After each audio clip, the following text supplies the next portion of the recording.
I'm about to find out. Test. You good? Hey, Chief, how you doing? Ready, Amanda? Let's go. So we've been here since about 10:30ish, 10 this morning. What's going on, Chief? Last night, an ex-boyfriend came over to the house, for the complainant's house, would not let her leave. This morning, she called a friend, said, I'm going to be late for work because my ex-boyfriend won't let me leave. The friend called the police. We got here. There was the friend indicated that the ex-boyfriend had a weapon, and as it turned out, he did not. So a short while ago, he decided that he was going to leave, and the officers on the scene felt that that was the best course of action right now, to let him go, and we would file on him later.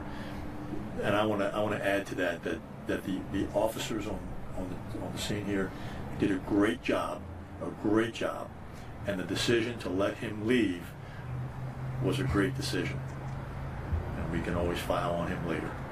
But right now, to avoid any harm to anyone, he was allowed to drive off, and if we know who he is, we'll file on him later. And what procedures did they go through to make sure he was not armed? There was no gun, and the complainant never indicated that he had a gun. It was a friend that indicated he had a gun. But again, the outcome of this scene here today, it was because of a great decision made by the officers on the scene. A great decision by the officers on the scene. Why is it a great decision, Chief? Because it ended, no one was harmed. The call initially went out as a possible suicide by cop, and they often don't end well.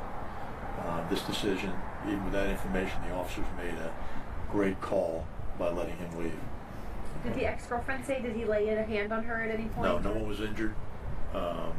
No one else was in the house. It was she and the ex-boyfriend, and again, great decision by the officers. We were here when he left. We just happened to be. He was in a very erratic state. Right. How do you guys handle that from here on out? Like, do you he said, "Don't follow me." He was kind of threatening the cops at that point as well. Right. We'll file on him, and eventually we'll arrest him on a warrant. What charge will he be facing, Chief? Probably unlawful restraint.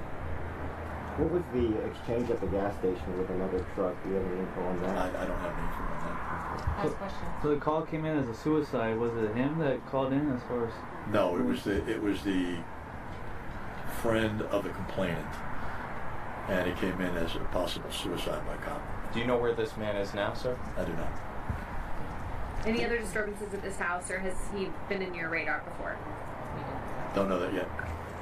Information on this guy? Like age? 30 years old. 30 years old? Yeah, as is the complainant. Okay. About 30 years old. Do you know how long they've been together in a relationship? I do not. When you said you don't know where he is, are you guys following him or just letting him go? No, we're letting him go. Okay. And we'll file on him at a later time. Thanks, Chief. Okay? Bye. Right. Thank you, Chief. Thanks, Can guys. you grab that mic? Oh, yeah. Oh, today. Stuart yesterday. Yeah. This is her house. I don't want to take your hand. Sorry, it's losing. No, stay away. Rampant. So the friend was at the house, right? No. Okay. She called the friend.